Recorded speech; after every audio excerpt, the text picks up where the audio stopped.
Buenos días, un feliz sábado. El Señor les bendiga. ¿Cómo amanecieron hoy?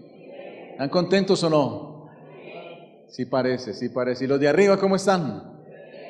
Sí, más cerca del cielo. Sí, poquito, más cerca que nosotros. Vamos a orar. Querido Padre, gracias por tus bendiciones, por permitirnos este momento de gozo. Vamos a abrir tu palabra, Señor.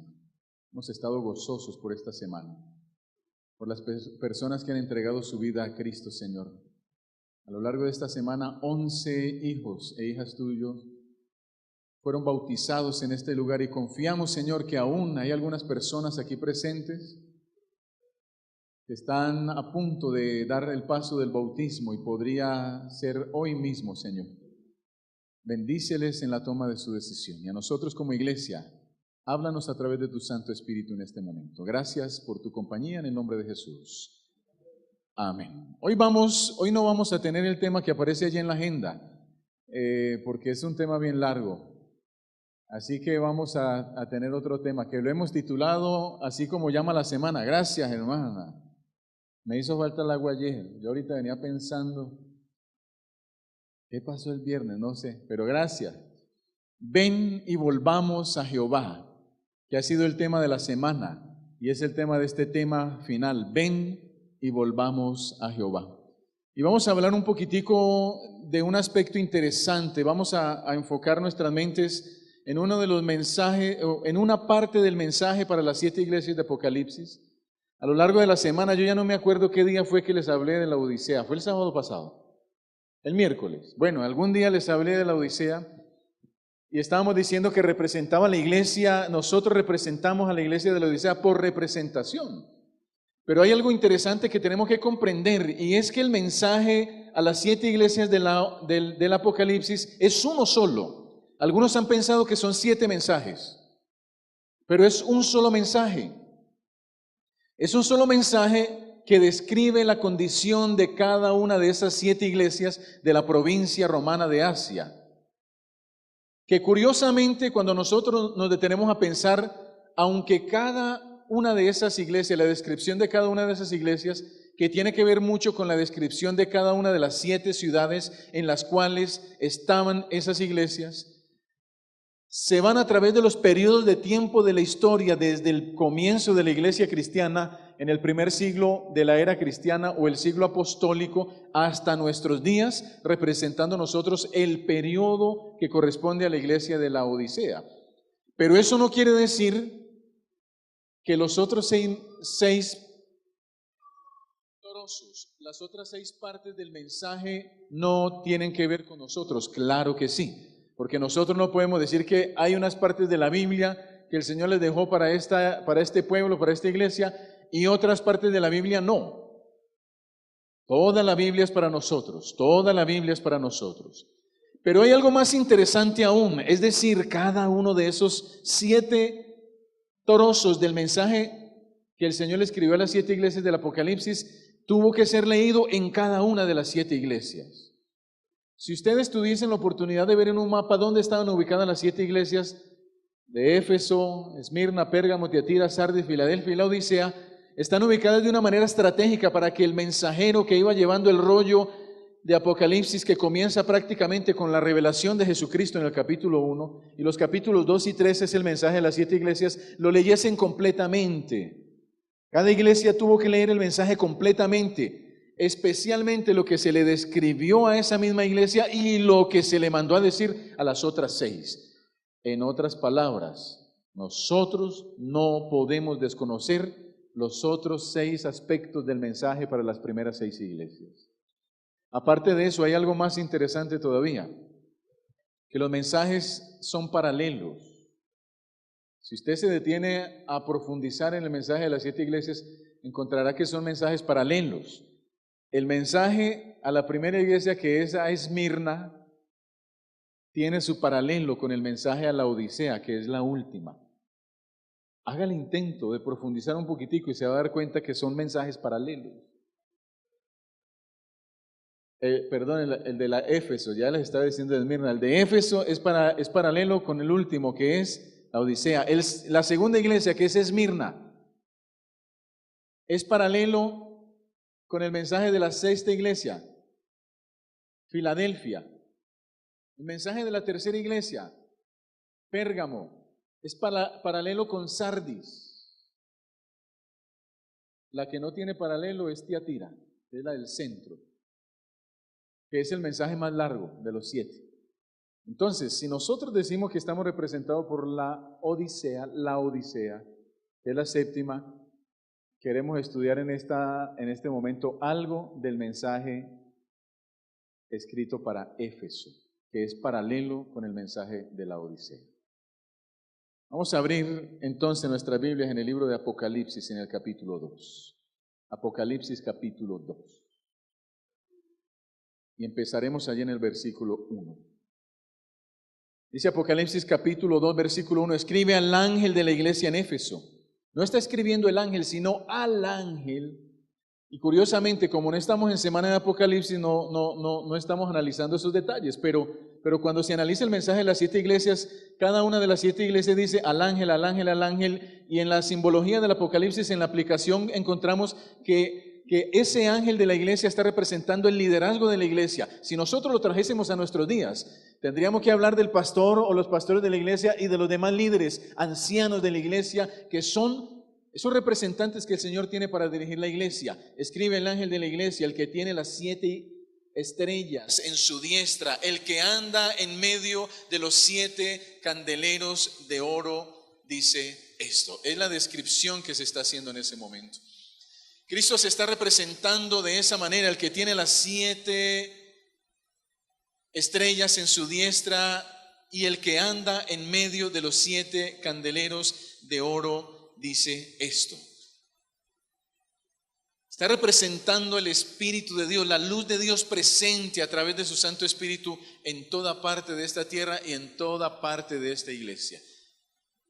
Recuerden, no vamos a entrar en detalles con el mensaje de Éfeso, simplemente queremos abarcar un aspecto que aparece allí. Pero tenemos que concluir claramente, y lo hacemos a través de la Escritura, ¿a qué se hace referencia allí? Miren, por ejemplo, estos 2 textos, Hechos capítulo 19, versículo 27. Hechos 19, 27. Hablando de la Odisea, de Éfeso, ¿qué era esta iglesia de Éfeso? ¿Qué era esta ciudad de Éfeso? No solamente hay peligro, dice Hechos 19, 27, de que nuestro negocio venga a desacreditarse, sino también que el templo de la gran diosa Artemisa o Diana sea estimado en nada y comience a ser destruida la majestad de aquella a quien venera toda Asia y el mundo entero. Se habla allí en Hechos de una diosa llamada Diana o Artemisa. Esa diosa era la diosa de Éfeso, tenía un templo especial allí en Éfeso. Para nosotros poder comprender qué es lo que Dios le está queriendo dar a entender a la iglesia, tenemos que empezar a describir cuál es la ciudad, qué características tenía la ciudad de Éfeso, porque esas características de la ciudad de Éfeso se ven remitidas claramente en la conducta, en el proceder, en la experiencia de la iglesia de Éfeso. Era una ciudad muy importante de aquellos tiempos, era una ciudad muy comercial, tenía un templo dedicado a una diosa llamada Diana o Artemisa, que era considerada la diosa de la fertilidad. Incluso usted puede buscar ahí por el Google, dice la diosa Diana o diosa Artemisa, y va a salir la imagen de esa diosa, una estatua de una mujer llena de senos. No tiene 2 senos, sino que tiene muchos senos en toda la parte de adelante, porque está representando a la mujer que da de comer a su bebé. Pero esta es una mujer que trae provisión, la diosa Diana o Artemisa, trae provisión para todos aquellos que creen y la siguen, y tiene suficiente para poder aprovisionar a todos sus seguidores. Es la representación de esa diosa. Había un templo, y aquí está diciendo que es un templo muy importante en Hechos. Incluso hay otro texto, capítulo 19, versículo 35 de Hechos, más adelantico, donde dice que entonces el escribano, cuando había apaciguado la multitud, dijo: varones efesios, ¿quién es el hombre que no sabe que la ciudad de los efesios es guardiana del templo de la gran diosa Artemisa y de la imagen? ¿De quién? De la diosa. Dice allí, venida de Júpiter. ¿Quién es el que no sabe esto? Ellos creían que la imagen de esa diosa había descendido de otro planeta de Júpiter. Y ese templo que tenían allí, que ese templo fue derribado completamente, lo reconstruyeron. Los que pueden viajar ahorita donde está el templo de Diana o Artemisa, lo pueden ver allí, pero es una réplica, es una reconstrucción del templo. Era un templo donde muchos iban a adorar allá, pero ese templo era una gran caja fuerte donde se guardaban muchos valores. Había mucho dinero guardado allí dentro del templo de la gran diosa Artemisa. ¿Por qué? Porque la ciudad era enormemente comercial. A pesar de eso, Cristo se representa como el que tiene las 7 estrellas en su diestra, en su mano derecha, y el que camina por en medio de los 7 candeleros de oro. Se está representando de una manera interesante. ¿Qué significa esa representación?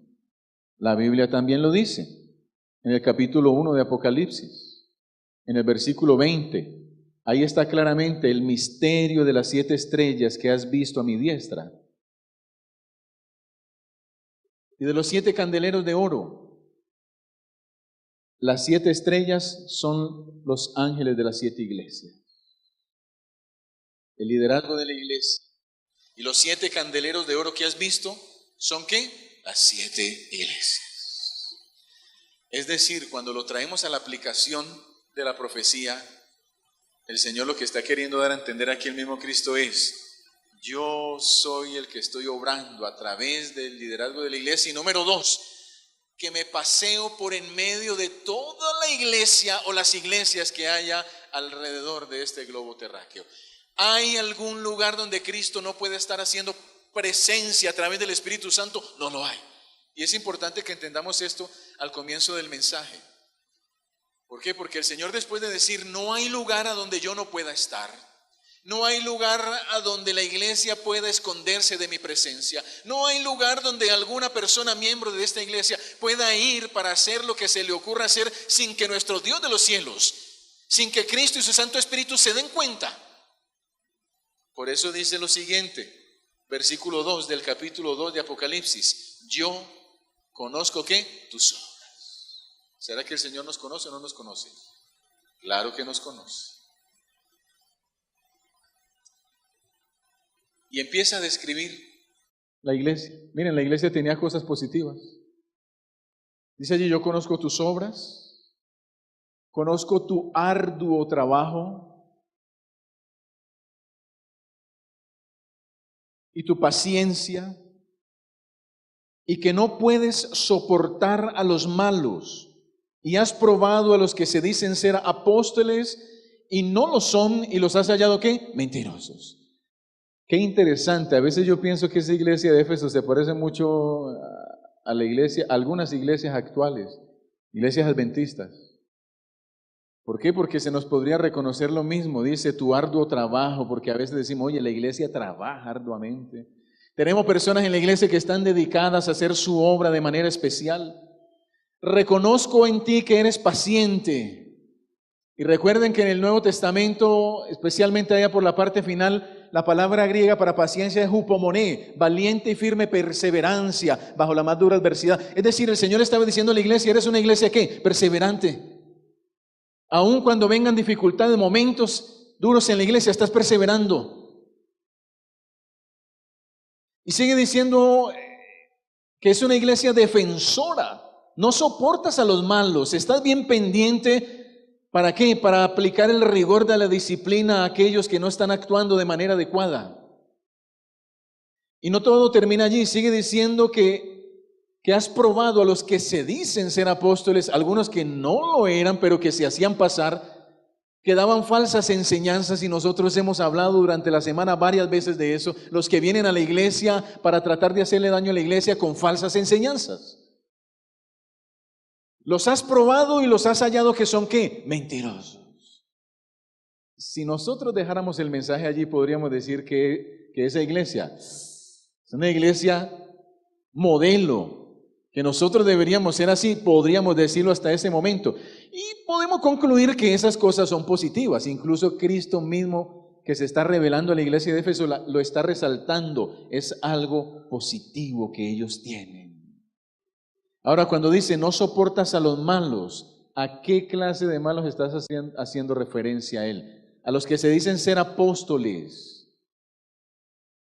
Y los probó y fueron hallados mentirosos. Miren lo que dice el versículo 6 del mismo capítulo 2. Saltémonos un poquitico como para ir encontrando la hilación. Pero tienes esto, que aborreces las obras de los nicolaitas, las cuales yo también, ¿qué? Aborrezco. ¿Quiénes eran esos nicolaitas? ¿Lo ha estudiado alguna vez? Saben que los nicolaitas enseñaban algo muy interesante y he aquí el punto central del tema en esta mañana. Nos vamos a introducir a lo que es el punto central. Una iglesia aparentemente modelo, porque era una iglesia defensora de la palabra. Era una iglesia estudiosa de la palabra, porque para poder defender la palabra, ¿qué tenemos que hacer? Conocerla, estudiarla. Era una iglesia que trabajaba arduamente, la iglesia de Éfeso. Era una iglesia que perseveraba, su paciencia se le resalta, es perseverante, bajo la más dura adversidad, sigue firme y adelante. Es una iglesia que tiene cosas positivas, ¿por qué? Porque reconoce cuando hay mensajes erróneos, que son mentiras, y lo ataca directamente el mensaje, y no permite que ese mensaje se difunda en medio de la iglesia. ¿Nos parecemos nosotros a esa iglesia o no? Sí, y eso es positivo. Eso es positivo. Pero dice el versículo 6, pero tengo algo. ¿Aborrece las obras de los nicolaitas, las cuales yo aborrezco? Sí. ¿Quiénes eran los nicolaitas? Saben que los nicolaitas enseñaban algo muy interesante. Enseñaban que no había ningún problema, no había nada malo en una prudente conformidad con las prácticas paganas. Ellos habían resistido eso. No hay problema en una prudente conformidad con las prácticas paganas. Me voy a dar a entender. Hay personas que están enseñando que no hay problema, a pesar de ser miembros de iglesia, bautizados, líderes, fieles, venir aquí a cada culto, no hay problema en ceder en algunas cositas. A veces son pequeñas. No, eso no hay problema en ceder algunas cositas pequeñas, porque yo creo que con esto tan pequeñito no vamos a perder la oportunidad de seguir adelante hacia el reino de Dios. ¿Qué estaba pasando en esta iglesia de Éfeso? Saben que con la iglesia cristiana en Éfeso había algo muy interesante, y era que como era una iglesia tan comercial, habían agremiaciones mercantiles a las cuales las personas debían pertenecer para poder tener la oportunidad de hacer su comercio. Y al pertenecer a estas agremiaciones mercantiles, ellos tenían que ir a ciertas reuniones para que se les permitiese vender, para que se les permitiese comprar y para poder tener un buen estatus social. ¿Por qué? Porque como eran las personas tan adineradas en ese lugar, querían ser bien aceptadas en el medio social al cual pertenecían. Pero sucedían dos asuntos muy interesantes cuando ellos asistían a esas reuniones de las agremiaciones. Y el primero de ellos era que mucha de la comida que se daba allá eran carnes que habían sido ofrecidas a los ídolos en esas mismas reuniones. Y lo segundo, armaban semejantes parrandas, semejantes fiestas donde había licor, pero no solamente había licor, sino que el asunto llegaba a un extremo de adoración a los ídolos, especialmente a la diosa de la fertilidad, Diana o Artemisa, pero era un culto sexual el que se le ofrecía a los ídolos en ese momento. En otras palabras, las personas que asistían a las reuniones de las agremiaciones, ¿para qué? Para tener un estatus social, para no ser rechazados, para ser bien vistos, para que no perdiesen la oportunidad de tener negocios y pudiesen comprar y pudiesen vender. Asistían allá y algunos terminaban embriagándose y detrás de la borrachera adoraban a los dioses, especialmente a Artemisa, pero la adoración era un culto sexual, es decir, terminaban en aberraciones sexuales, en encuentros sexuales, en orgías, en cosas que a Dios no le agradaban. ¿Qué pasaba entonces con los miembros de la iglesia de Éfeso? Algunos de ellos estaban pensando de qué manera podían hacerlo uno sin dejar de hacer lo otro. ¿De qué manera podemos dar a entender que no tenemos problema con lo que realizan todos allá en esas agremiaciones? Y ahí estaban los nicolaitas listos para decir, no hay problema en alguna prudente apariencia. No hay problema en asistir a las reuniones esas. Incluso cuando ya se vayan desenfrenando y vayan a empezar las relaciones sexuales ilícitas, ustedes se van escabullendo y se escapan. No hay problema de repente en comer algo ofrecido a los ídolos. No hay problema en una apariencia. Saben que esto a veces se va llenando las mentes de muchos de la iglesia de esos asuntos en los cuales no hay problema. No más me acuerdo cuando el rey Nabucodonosor construyó esa estatua, levantó esa estatua allá en el valle de Dura y dijo, todos tienen que ir ¿a qué? A adorar la estatua. Y cuando suenen los instrumentos, todos se tienen que postrar en adoración. ¿Y quiénes estaban allí? Los 3 jóvenes, Sadrach, Mesach y Abednego. ¿Qué hicieron ellos? ¿Una aparente conformidad? Saben que muchas veces yo he escuchado a personas decir, y sí, ¿qué problema había en postrarse? Y en decir, Señor, en oración, yo me estoy aquí postrando, pero esto no es de verdad. Eso es simplemente para no tener problemas aquí con el vecino. Señor, todo el mundo está adorando la estatua, pero yo estoy aquí adorando al Dios verdadero, no tengo ningún problema. Y nos levantamos y nos fuimos para la casa y aquí no pasó ¿qué? Nada. ¿Eso fue lo que hicieron esos 3 jóvenes? De ninguna manera. Se mantuvieron firmes, levantaron en alto la verdad. Eso era lo que enseñaban los nicolaitas.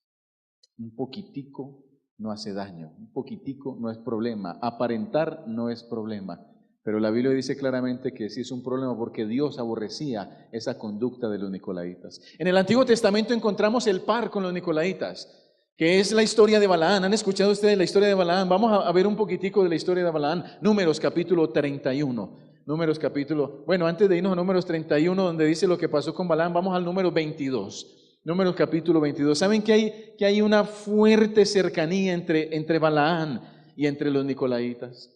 Incluso cuando nosotros estudiamos el significado de ambos nombres, el significado de Balaán y el significado de Nicolás, aquí lo tengo bien claramente. Nicolás, que es un nombre griego, Nicao y Laos, se compone de 2 palabras, Nicao y Laos, y significa la conquista del pueblo. Y cuando estudiamos el significado del nombre de Balaán, viene también de 2 palabras, Bala, que significa destruir, y pueblo, la destrucción del pueblo. Ustedes saben bien lo que pasó con Balaán, ¿cierto? Balaán era un profeta de Dios, dice la Escritura. El pueblo de Dios estaba acampando allá en los llanos de Moab.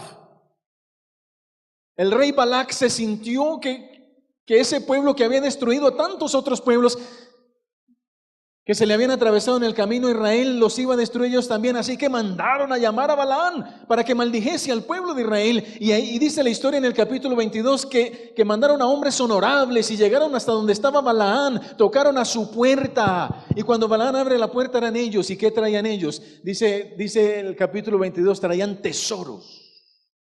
Traían tesoros. Versículo 5, ven. Los mensajeros, hijo de Beor, fueron a Balaán, hijo de Beor, fueron los mensajeros y le dijeron, un pueblo ha salido de Egipto, y aquí cubre la faz de la tierra, habita delante de mí. Ven pues ahora, te ruego, maldíceme a este pueblo, porque es más fuerte que yo. Porque yo sé que a quien tú bendigas será bendito, y a quien tú maldigas será ¿qué? Maldito. Y los ancianos de Moab fueron, versículo 7, con las dádivas de la adivinación en su mano, y llegaron hasta Balaán y le dijeron las palabras de Balac. ¿Ustedes qué creen? Él era un profeta de Dios, a pesar de que no era de descendencia judía. El pueblo al cual le estaban invitando para que fuese a maldecir también era el pueblo de Dios. ¿Ustedes creen que Dios estaba de acuerdo con que Balaam fuera a maldecir al pueblo? No. ¿Qué debió haber respondido Balaam en ese momento? Que no. Pero es que habían traído un poco de tesoros. La codicia. Habían traído un poco de tesoros. Lo único que tenía que hacer era ir para maldecir al pueblo y le daban ese poco de tesoros. Y Balaam empieza a cometer errores. Balaam le dice a estos hombres: quédense durmiendo esta noche aquí en mi casa y yo le voy a preguntar a Dios a ver qué me dice el Señor. Y el Señor se le apareció en medio de la noche a Balaam y dijo: ¿quiénes son estos? Él le dijo y le respondió claramente: no vayas con ellos, versículo 12, ni maldigas a ese pueblo, porque es un pueblo que bendito. Miren qué interesante, a veces no nos gusta escuchar la voz de Dios a nosotros.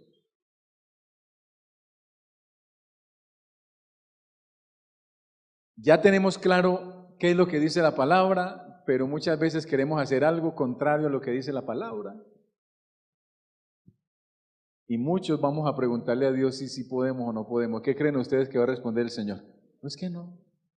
Ay, que me acuerdo una vez una dama que vino a pedirme un consejo sobre su relación sentimental. Y me pareció algo tan claro que yo le dije: oye, ¿tú no has leído lo que dice Dios en la palabra acerca de lo que tú me estás preguntando? Y ella me dijo: sí, pastor, yo lo he leído. ¿Y entonces qué esperas tú que yo te responda? Yo no puedo responderte algo diferente a lo que ya dijo Dios en su palabra. Pero te voy a hacer una pregunta. Si yo te digo no hagas eso, no lo hagas porque Dios no se va a agradar, ¿tú me vas a hacer caso? ¿Y saben qué me respondió ella? No. Yo no le voy a hacer caso. De todas maneras, yo ya estoy decidida a hacerlo. ¿Y entonces por qué has venido a preguntarme? A veces podría pasar así. La palabra es clara, pero queremos como empezar a condescender con las cosas que no convienen, con las cosas que a Dios no le agrada para nuestras vidas. Y el Señor le dijo: no vayas. Así Balaam, versículo 13, se levantó por la mañana y le dijo a los príncipes de Balac: volveos a vuestra tierra, porque Jehová no me quiere dejar ir con vosotros. Y eso está muy interesante, la respuesta de Balaam, porque yo hubiese esperado algo diferente. La otra vez que yo leía esto, yo me acordaba cuando yo era niño. Y cuando llegaban a la casa de los amigos para invitarlo a uno a jugar fútbol en la cancha, ellos tocaban a la puerta y decían: oye, vamos a la cancha a jugar. Y uno sabía que la mamá le había dicho: hoy no vas a salir porque tal cosa. Pero uno no se atrevía a decir que no. Dice: hey, espérenme un momentico, yo le voy a ir a preguntar a mi mamá. Yo no sé si a ustedes les pasó. Y uno llegaba ya bien sigiloso a dar vueltas a la cocina y: mami, mira, ma, que me están invitando a la cancha a jugar. Yo me voy a portar bien, ma. Dame una oportunidad, déjame ir. Y de repente la mamá decía: no vas a ir, tú sabes que hoy no sales. Entonces, ¿qué hacía uno? Se devolvía allá a la puerta y se asomaba uno, ahí estaban los amiguitos esperando y uno decía: no me dejan ir. Yo quiero ir, ¿pero qué? Pero no me dejan. Y ellos se iban y uno se quedaba allí bien aburrido. Yo me imagino a Balaam diciendo lo mismo: el Señor no me quiere dejar ir. ¿Pero él quería ir o no quería ir? Claro. El enemigo es insistente. Cuando el enemigo quiere sembrarle a uno algo en la cabeza, él es insistente. Y la historia sigue contando que el rey no se dio por vencido, envió a otros hombres más honorables todavía y los volvió a enviar con las riquezas. Y dice el versículo 16 que ellos vinieron a Balac con las palabras de Balaam y le dijeron: te ruego, no dejes de venir a mí, versículo 17, porque sin duda te honraré mucho y haré todo lo que me digas. Ven pues y maldíceme a este pueblo. Aquí le agregaron dos cositas más. Las riquezas. Ahora le dijeron: te voy a honrar. ¿Usted se imagina que el rey le mande a decir a un profeta por ahí: ven a maldecir al pueblo y yo te voy a ¿qué? A honrar. Oye, la honra de un rey. Y todo lo que tú me digas yo lo voy a hacer. Ahora le estaba dando también oportunidad de tener poder. ¿Qué debió haber respondido Balaam? Que no. Pero dijo, quédense durmiendo aquí y yo le voy a preguntar al Señor otra vez para ver si me deja ir. Ustedes conocen la historia muy bien de Balaam. Ustedes saben lo que pasó. El Señor le permitió ir no porque estuviese contento. No porque estuviese contento. Si Dios estuviese contento porque Balaam se va por allá, entonces no le hubiese mandado el ángel para que lo detuviese. Y miren, estaba tan cegado. Amigos, hermanos, el pecado, la tentación a veces nos enceguece. Y mucho más cuando empezamos nosotros a condescender. Es que esto tan poquito no hace daño. Es que ir allí, ¿quién se va a dar cuenta? Y yo vengo y eso no me va a afectar mi vida espiritual. Y cuando uno empieza a ceder pequeños espacios de terreno, termina entregando completamente todo el territorio y toda su vida a voluntad del enemigo. El Señor 3 veces se le apareció a través de ese ángel, pero Balaam no fue capaz de distinguir al ángel. Fue más capaz de distinguir un animal, la burrita, el asna de Balaam. Y el asnita veía el ángel con la espada en su mano y se detenía, pegaba para un lado, no quería caminar y Balaam la azotaba una y otra vez hasta que el ángel se le aparece ya visiblemente. Y después de que Balaam ve al ángel, el ángel le dijo claramente, si este animalito no hubiese parado, ya mismo yo te hubiese matado con esta espada, porque el camino en el que tú vas no es un camino que a Dios le agrada, no es un camino correcto. Y Balaam dice, pues si no te gusta yo me devuelvo. Pero Balaam quería devolverse o no. No. Y el Señor le dice, no, sigue. ¿Dios quería que él fuera allá? No. Entonces, ¿qué fue lo que pasó ahí? ¿Por qué Dios le permitió seguir? Sabiendo que ese camino lo llevaba a la perdición. La respuesta es muy clara. El Señor no nos puede obligar a hacer su voluntad. ¿El Señor te puede obligar a hacer su voluntad? El Señor quiere que tú hagas su voluntad, pero tú tienes que tomar la decisión de hacer la voluntad de Dios. Que Dios no te puede obligar. Por eso Balaam, la doctrina de Balaam que está escrita también en el Apocalipsis es la misma de los Nicolaitas. No hay problema en una aparente conformidad. ¿Cómo que no? Claro que hay problema, porque el que se enseña a conformarse con ir cediendo terreno al enemigo, pronto terminará entregándole su vida al enemigo, pronto terminará fuera, completamente fuera de la iglesia.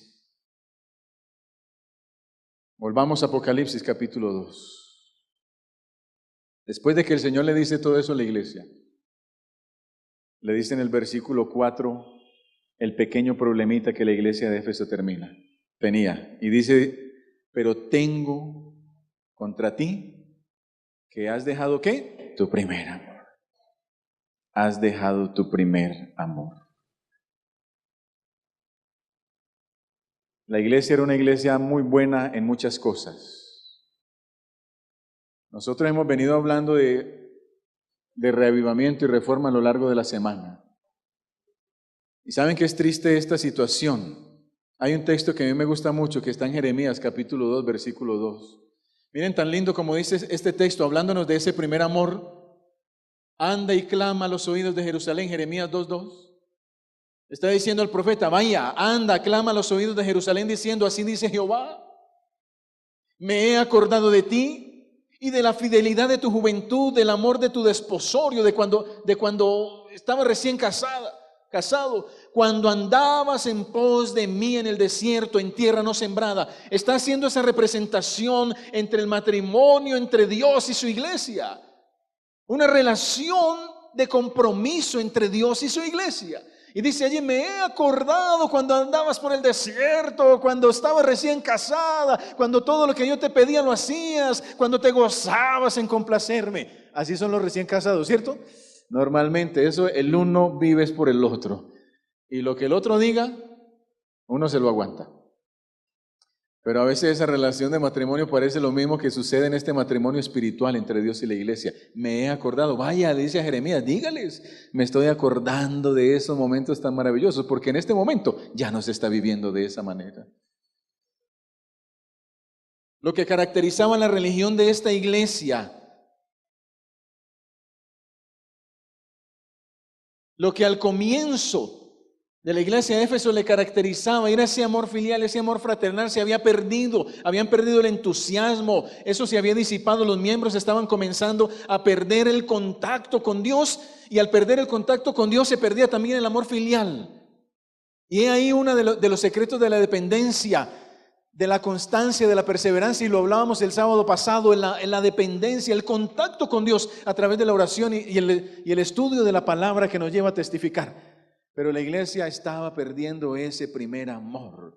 Por eso la religión de la iglesia de Éfeso llegó a ser legalista, una religión sin amor. Si nosotros estudiamos 2 periodos en la iglesia de Éfeso, en el tiempo de Pablo, ¿saben? Pablo les escribía y los loaba por el amor fraternal que ellos tenían. Pero en este momento del Apocalipsis ya no tenían ese mismo amor fraternal, ya no eran la misma iglesia de los tiempos de Pablo.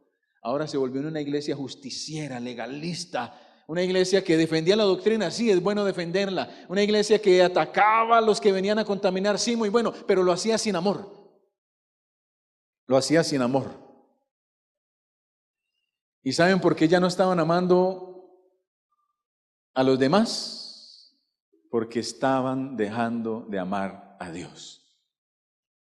Cuando uno depende y ama a Dios verdaderamente, eso se ve reflejado en la vida comunal de la iglesia. Recuerda, dice el versículo 5, por tanto, ¿de dónde has caído? Recuerda de dónde has caído y arrepiéntete. Arrepiéntete y haz las primeras obras. Mire, apreciada iglesia, esto lo hemos llevado en esta mañana a un solo aspecto. No queremos más sino un solo aspecto. Y es que usted trate de pensar de qué manera realmente está viviendo delante de Dios. Nosotros hemos pasado una semana juntos y hemos analizado muchos temas y hemos sentido la necesidad de reconsagrar nuestras vidas a Él. Y necesitamos reconsagrar nuestras vidas a Dios porque de repente hemos dejado de amar a Dios como la amábamos al comienzo cuando fuimos bautizados, cuando conocimos esta verdad. A veces el tiempo, la relación, las cosas que han venido pasando generan distanciamiento. Y cuando nos empezamos a distanciar un poquitico de nuestra dependencia, de nuestra comunión con Dios, empezamos a abrir la puerta para que otras cositas lleguen a nuestras vidas, cosas que no convienen, que a veces son tan pequeñitas, pero que no le vemos problema, que no le vemos problema a esas cosas pequeñitas. El Señor está diciendo, no permitamos que ese amor, que ese entusiasmo, que esa dependencia que teníamos antes al comienzo cuando le conocimos, se pierda de nuestras vidas espirituales, sino que sigamos aferrándonos al Señor cada día y nos arrepintamos si es que hemos hecho lo que no conviene. La palabra arrepentimiento aquí en el Nuevo Testamento y en el Apocalipsis es hermosa, es linda, porque significa hacer un alto en el camino. Recapacitar que el camino que estamos recorriendo no es el correcto. Dar media vuelta y mirar nuevamente a Cristo en la cruz del Calvario entregando su vida por nosotros y tomar la decisión de ¿qué? De regresar. Eso es arrepentirse de una manera práctica en la palabra del Señor. Es cuando vamos distanciándonos, cuando le hemos dado la espalda a Dios, cuando vamos recorriendo caminos que no convienen. Y saben, cuando uno pierde de vista al autor de nuestra salvación. ¿Por qué? Porque lo tenemos a espaldas, porque ya no hay comunión con Él, porque ya no hay estudio de la palabra, porque ya no hay oración, ya no hay dependencia. Lo único que tenemos a nuestro frente es lo que no conviene. Ese fue el problema de Balaán. Balaán estaba ciego, no fue capaz de ver el ángel. ¿Qué era lo único que veía Balaán? El dinero que se le había ofrecido, el poder que se le había ofrecido, el honor que se le había ofrecido. Nada lo detendría. Tenía su mirada puesta allá en los tesoros de este mundo, cuando debemos tener nuestra mirada puesta en los tesoros que hay ¿en dónde? En el cielo. Ustedes saben lo que pasó al final de la vida de Balaán. Lo dice el libro de Josué, el capítulo 13, versículo 22. Balaán murió atravesado por la espada del propio pueblo de Israel. Y no murió como un profeta, allí dice, como un adivino murió Balaán. Un hombre que tuvo en sus manos una vida maravillosa al lado de Cristo Jesús, decidió darle la espalda y puso su mirada en otro lugar donde no convenía y murió como un adivino. Murió como no debía morir. Se pierde para la eternidad. Entonces, si nosotros vamos en ese camino que no conviene, lo que tenemos que hacer es arrepentirnos, dice allí la Escritura. ¿Y qué es arrepentirnos? Parar, hacer un alto en el camino. ¿Qué más hay que hacer? Recapacitar en la manera en que estamos viviendo.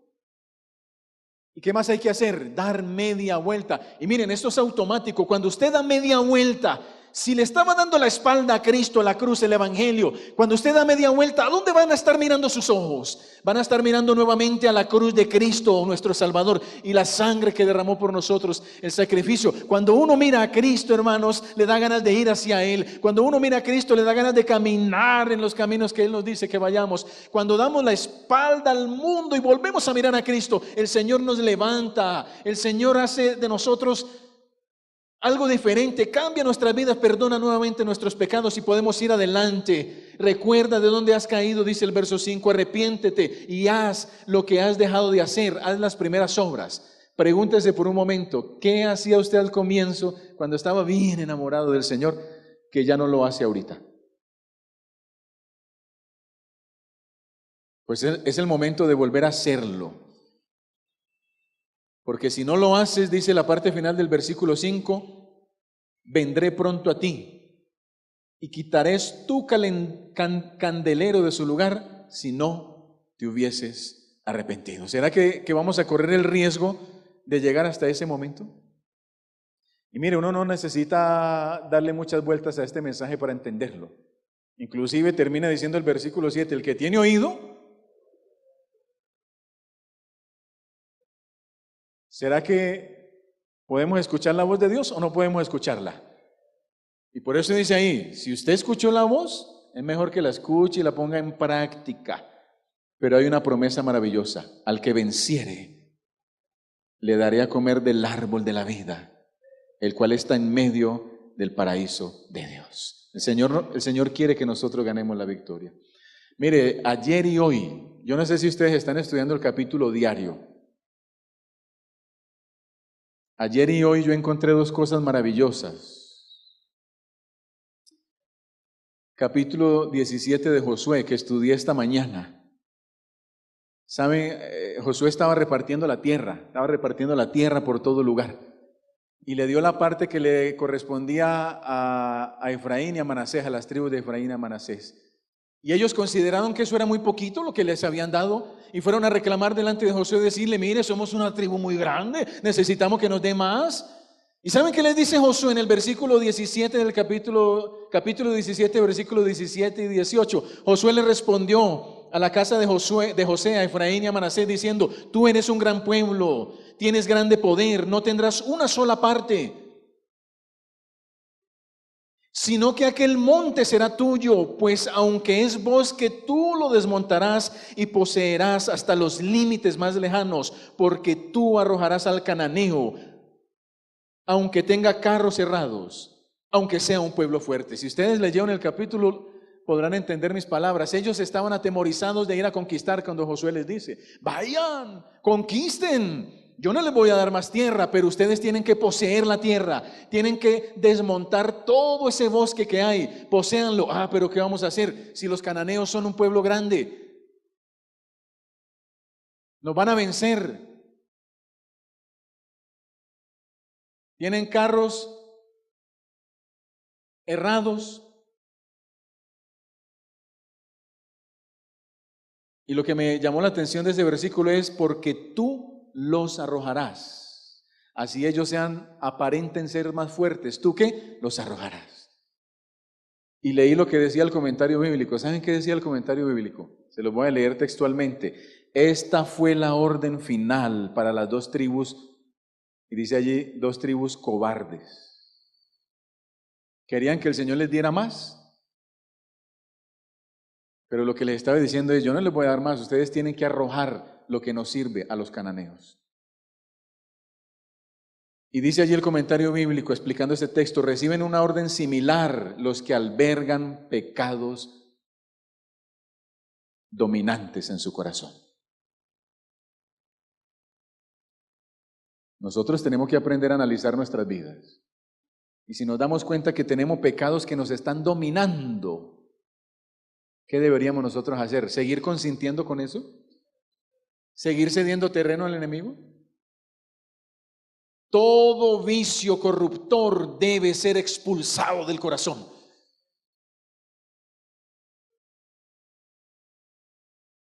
Cualquier vestigio de tolerancia o de transigencia acarreará la ruina segura. Cuando nosotros nos enseñamos a tolerar algunos pecados y algunas cositas pequeñitas, es que eso tan chiquito no me va a permitir a mí perder el cielo, estás equivocado. Todo eso debemos sacarlo, arrojarlo de nuestras vidas. Con frecuencia, sigue diciendo allí el comentario bíblico, podemos mirar nuestros pecados, así como Israel vio los carros errados. Y quizás sintamos que no podemos vencer, que no tenemos la fuerza para vencer. Así tranquilizamos la conciencia. No tengo fuerzas para vencer, entonces me toca seguir viviendo de esta manera. Y hacemos tributarios nuestros pecados, permitiendo que permanezcan. Pero al final, con seguridad, recibiremos la derrota.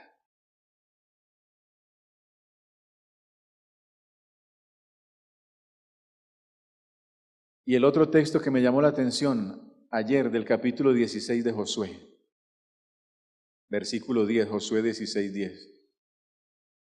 Dice, pero no arrojaron al cananeo. Tenían al cananeo y el Señor les había dicho, destiérrenlo, pero no arrojaron al cananeo del pedacito de tierra que les dieron a ellos, que habitaba en Geser. Antes quedó el cananeo en medio de Efraín hasta hoy y fue su tributario. ¿Y qué significa eso? Ellos llegaron allí y dijeron, no, pues ya los tenemos dominados. Dejémoslos ahí y que ellos nos tributen, que trabajen para nosotros. Y saben que también me llamó la atención lo que dice el comentario. Cuando dice no lo arrojaron, se acusa a los efraínitas de no haber expulsado a los cananeos de Geser. En lugar de hacerlo, les exigieron el pago de tributos. Lo que probablemente motivó esto en ellos fue la codicia. Mejor dejémoslos ahí para poder, ¿qué? Recibir. Y pensaron que los tenían dominados. Cuando permitieron que esos extranjeros permaneciesen en medio de ellos, los efraínitas se expusieron a un peligro espiritual. ¿Y saben qué fue lo que pasó con el paso del tiempo? La historia es clara. Usted lo puede encontrar en el libro de Oseas, capítulo 4, versículo 17, donde el Señor dice, Efraín está entregado a sus ídolos. Y termina diciendo el Señor, ya no peleemos más por ellos. Efraín se ha entregado a sus ídolos, déjelos, que se pierdan. ¿Qué tal que el Señor nos salga con una de esas cosas a nosotros? Porque es que el Señor pelea por nosotros, el Señor insiste en que enderecemos muchas veces nuestro camino. ¿Qué tal que al final el Señor diga, este fulano, esta fulana, este hijo mío, ya no quiere más, está entregado, lo dejo y que se pierda? ¿Sería eso lo mejor que podría pasar con nosotros? ¿Qué es lo que debemos hacer entonces, mis queridos hermanos? Toda la noche lo hemos cantado, ven, ¿y qué? Y volvamos a Jehová. Esas palabras me recuerdan al hijo pródigo cuando se fue de casa. Cuando el hijo pródigo se fue de casa y vivió despilfarradamente y se gastó todo lo que el Señor le había dado,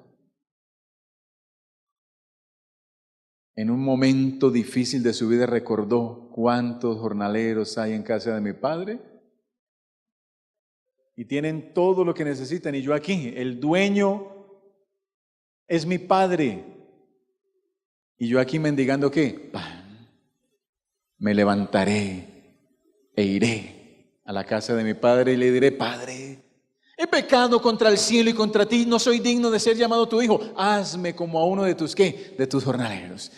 Y qué linda la historia, porque ese hijo se levantó, no se quedó allí, tomó una decisión, que es lo que nosotros tenemos que hacer, tomar una decisión, y se levantó y regresó a casa de su padre. Lo más impactante de la historia es que jamás nuestro Padre nos tratará como un jornalero, como alguien de la servidumbre. No importa lo que le hayamos hecho a ese padre, el padre recibió al hijo y lo tomó entre sus brazos y le puso el vestido blanco y le puso el anillo de oro de heredero en su dedo y mandó a matar el becerro gordo y se gozó porque dijo: este hijo lo había perdido, estaba muerto, pero ahora ha regresado, ahora ha resucitado, ahora ha nacido de nuevo, así como nacieron todos esos 11 hijos e hijas que entregaron su vida a Cristo a lo largo de esta semana. Cristo quiere que tú nazcas de nuevo también a través del maravilloso bautismo del Espíritu Santo en tu vida. ¿Y cómo se recibe ese bautismo? Arrepintiéndonos, haciendo un alto en el camino, reflexionando en lo que hemos hecho, dando vuelta y regresando a la cruz de Cristo, que es la única manera en que nosotros podremos llegar al reino de los cielos. No hay otro nombre dado a los hombres en quien podamos ser salvos, sino en el nombre de ¿quién? De Cristo Jesús. No permitas que el enemigo te saque del camino.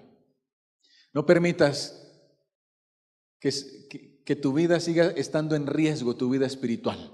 Es el momento de levantarnos. Es el momento de dejar todo aquello que no conviene. Es el momento de arrojar de nuestras vidas el pecado, los vicios, de rechazar las tentaciones. Es el momento de venir a Jehová. Piénsalo. Y vamos a cantar nuestro himno para poder tener una oración de consagración. Piénsalo, porque no te puedes ir de este lugar sin reconsagrar tu vida al Señor. Ven y volvamos a Jehová. Vamos a ponernos de pies y vamos a cantar con mucho gozo este himno. Abre nuestros ojos, queremos ver tu luz. Toma nuestros sueños, pero haz tu voluntad. Prepáranos para servir y poder así compartir el anhelo de eternidad junto a ti, Dios y Salvador. Fuerte en el coro. Venid y volvamos a Jehová, la luz de su gloria se verá. Despierta, iglesia, y cumple la misión. La clave es comenzar, buscar, obedecer y confiar. Maravilloso día ya vendrá, ya vendrá. Y el Señor lo ha prometido, vendrá un día maravilloso. Tenemos que prepararnos. Y es el momento de comenzar esa preparación, hoy mismo. Abre nuestros ojos, queremos ver tu luz. Toma nuestros sueños, pero haz tu voluntad. Prepáranos para servir y poder así compartir el anhelo de eternidad junto a ti, Dios y Salvador. Venid y volvamos a Jehová, la luz de su gloria se verá. Despierta, iglesia, y cumple la misión. La clave es comenzar, buscar, obedecer y confiar. Maravilloso día ya vendrá. Maravilloso día ya vendrá. Venid y volvamos a Jehová, la luz de su gloria se verá. Despierta, iglesia, y cumple la misión. La clave es comenzar, buscar, obedecer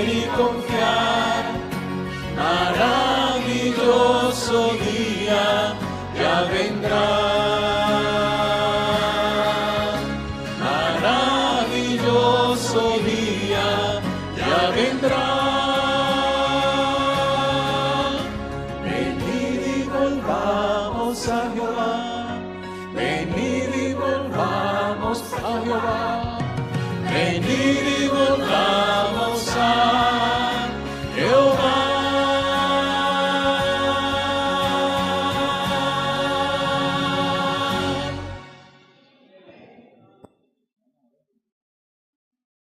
Vamos a orar. ¿Sí te gustaría venir hoy a Jehová nuevamente?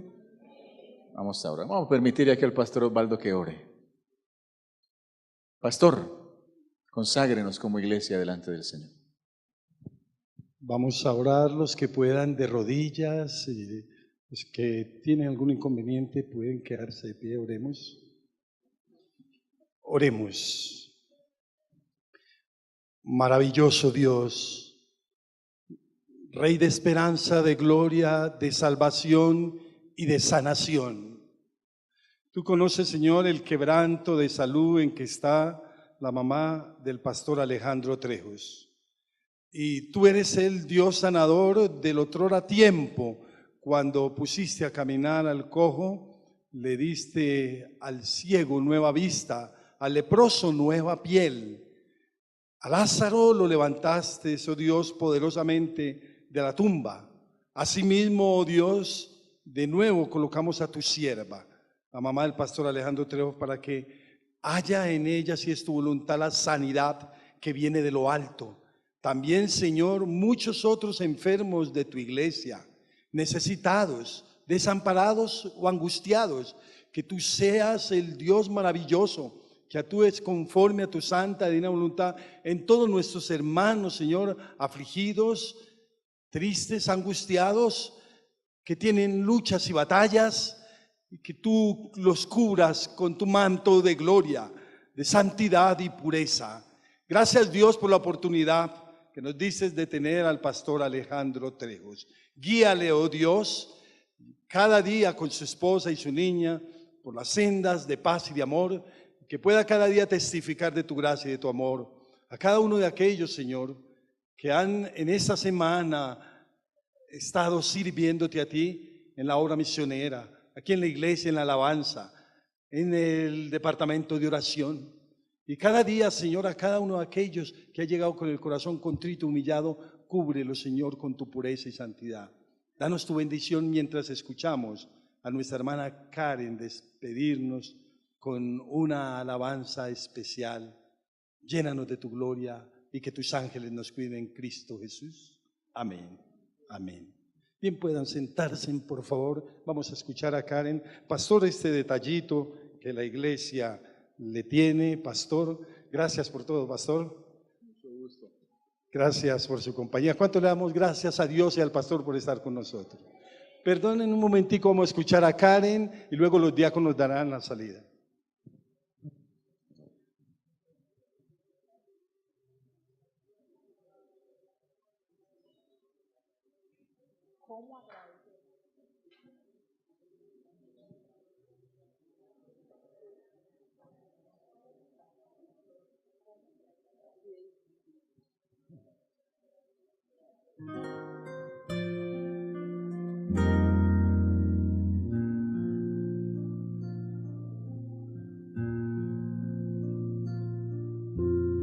¿Cómo agradecer lo que hiciste en mi favor? Aunque indigno soy, me salvaste por tu gran amor. Las voces de 1.000.000 de seres no alcanzan para agradecer, pues lo que soy y lo que espero ser, lo debo todo a ti. Adiós.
su sangre me libró del pecado. A Dios sea gloria, tanto hizo por mí.